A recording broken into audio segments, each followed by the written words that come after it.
As to escorting these ships, how will it work, or could it work in practice?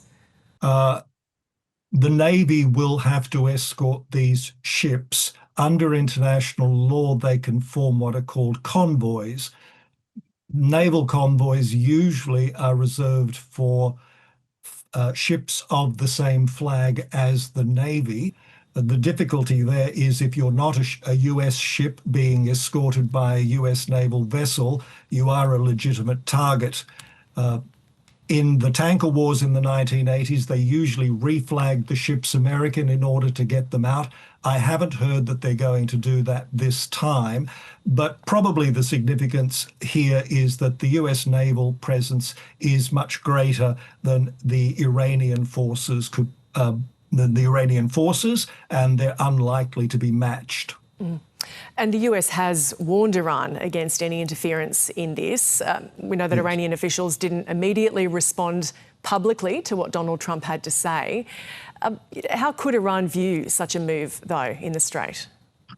You're right. There has been a shoot to kill order if they come under attack. Iran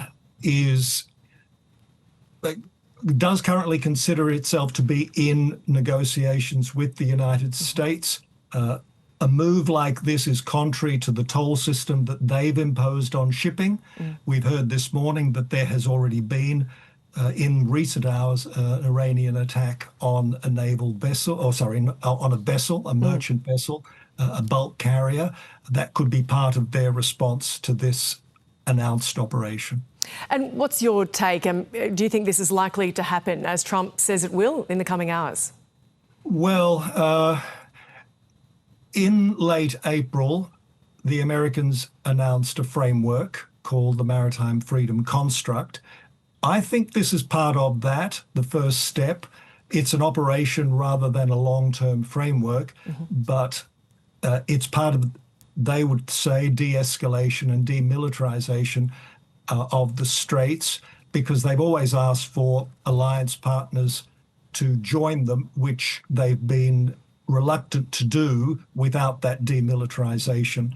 So I think this might be part of that long-term construct. And if it is, then the prospect of a long-term framework in the Straits is promising. What about reports of mines in the Strait? Yeah, mines are always a problem. Even the report of mines will make shipping nervous.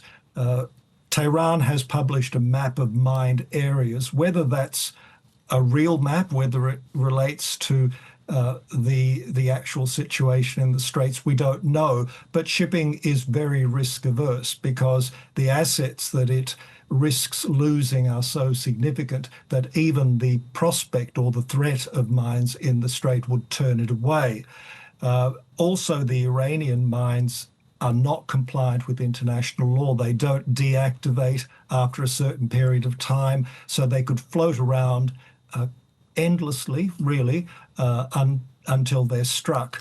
The problem for the United States is they don't have much mine sweeping capability in their Navy. They've always relied on NATO for their mine sweeping operations. And since they don't have NATO on board on this particular exercise or the long-term framework, the mine problem will remain.